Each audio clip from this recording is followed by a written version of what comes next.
Hello everyone, and welcome to this extended track guide on Spa-Francorchamps. This track is the Valhalla of GT3 racing. It's a track with insanely legendary corners like La Source, Eau Rouge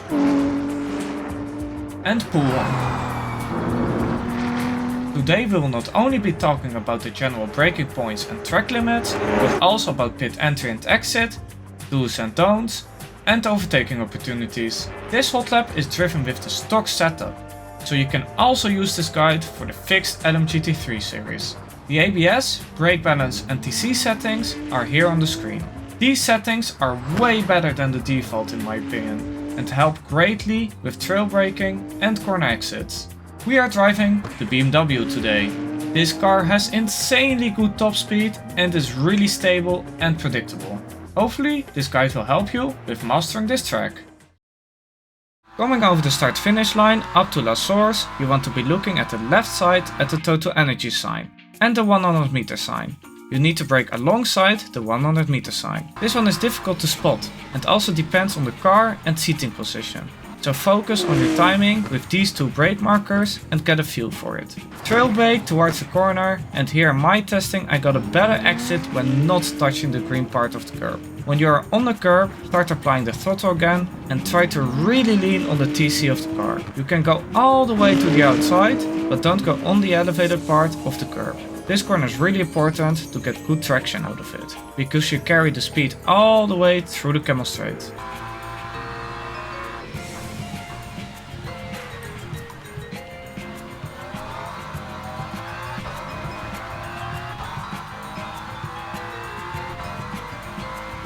For Eau Rouge, you want to hug the wall on the right side and aim to go all the way on the curb at the bottom of Eau Rouge. Watch out that you don't go over the white line, as this will trigger track limits. Your turn-in point for Eau Rouge is where the red and yellow curb stops. Turn in sharp and try to touch the inside curb a little bit. It's important here that you don't go on the raised bit, as this will push the car wide. At the top, aim for the higher part of the curb. Straighten the car out and watch out that you keep two wheels within the white line for track limits. Over the top of Eau Rouge you can use a little bit of the outside curb, but don't go over the track limits again, as it's pretty harsh in this corner. This corner should be flat in most cars with default setup, and especially if you have a custom setup. The most important thing is that you position your car correctly at the bottom of Eau Rouge, and you get the timing of turning in correct. If it's still too difficult, you can try to lift a little bit at the bottom of Eau Rouge and build up from there. Now that we are on the Camel straight, I want to quickly say thank you very much for the support on the last two track guides. Comments like these really keep me motivated to make more tutorials for this great sim. I try to read and reply to every single one of them. Also, don't forget to check out my stream, where you will only see the best of the best. Wait, oh! His wheel disconnected! Oh no! No! No, no, no! Oh! What the hell? What the hell? Now back to the Camel straight. We are now on the Camel straight. I like to keep the BMW in 5th gear, as it was just a little bit faster. For Les Combes, you want to brake just when the curb starts. Throw brake towards the corner and use all of the curb, including the green part on the inside. This way you position the car better for the next turn. On the next turn, the curb is also really important. Here you can also go all the way over the curb to have a better angle for the next turn. Don't drift out too wide, because you want to position the car all the way to the left again. Watch out that you don't go over the white line for track limits. Shift up to 3rd and let off the throttle to rotate the car towards the apex. Here you can choose to keep up the speed and go around the curb, or go all the way over the curb. Both are correct lines for this corner. On exit, you need to use all of the curb again, but be aware of the sand.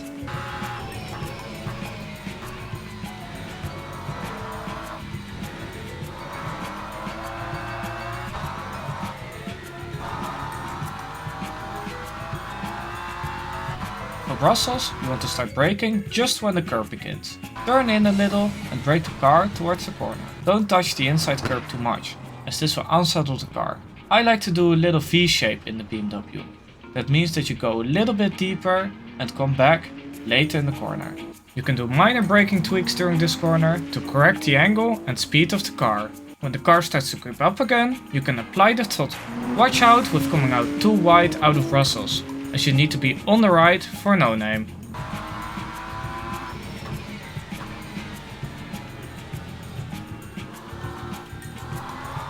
For no name, you want to keep an eye out for the electronic flag board and brake alongside it. For the entry of no name, you want to be on the curb on the right hand side, but don't go on the green bit, as this will unsettle the car badly.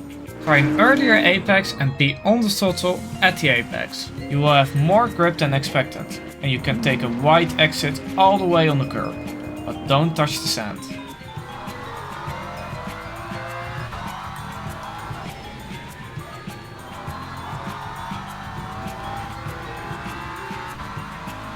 For Pouhon, you want to come all the way on the curb and watch for the electronic flag board and Toyota sign. Brake in between these two, downshift and trail brake towards the inside curb. You can brake pretty deep into this corner and carry a lot of speed in. Watch out that you don't go too much on the inside curb, as this will push the car wide. You can come all the way from the outside to the inside curb and go towards the outside curb again and turn the car into the inside for the later part of Pouhon, and on exit you can use the curb on the outside.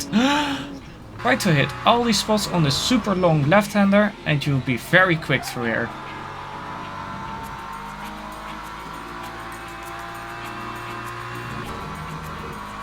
For turn 13, you want to brake just before the curb starts. You can brake a little bit deeper and avoid the inside curb. You can carry more speed in than you think. Try to rotate the car on throttle a little bit to position for a later apex of turn 14. You can use the inside curb here to have a better angle for the exit of this corner. On exit, use all the curb again, but watch out for the sand.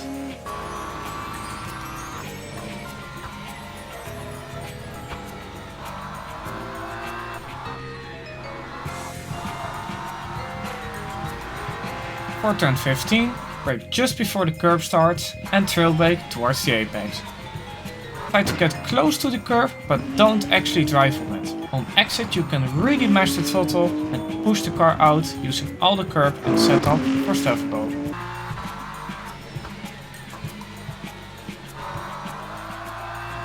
For Stavelot, try to follow the rubbered line and hit the apex early. Try to hit the low part of the inside curb here. This corner is impossible to take flat in the default setup BMW, when you also have a good exit out of turn 15. So lift the throttle a little bit to take this corner correctly. This is a really important one to get right, because you have a really long straight after this.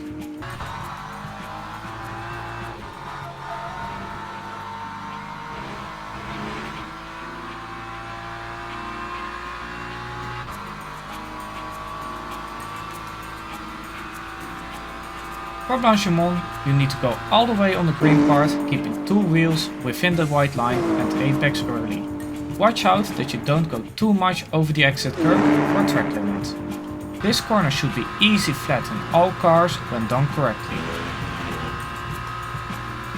For the chicane, you want to brake between the 150 meter board and the Michelin board. Brake hard all the way to the outside, and when approaching the curb, trail brake towards it. Use all the curb, but don't touch the sausage curb. And watch out that the rear of the car doesn't break out when applying the throttle. You need to sacrifice the exit on the first corner to get a better exit for the last corner. For the last corner, you can let off the throttle and coast towards the apex. Watch out for the orange sausage curb on the inside. Try to get a good exit out of this corner. You can really lean on the TC to pull you through. Go all the way to the outside, keeping two wheels within track limits.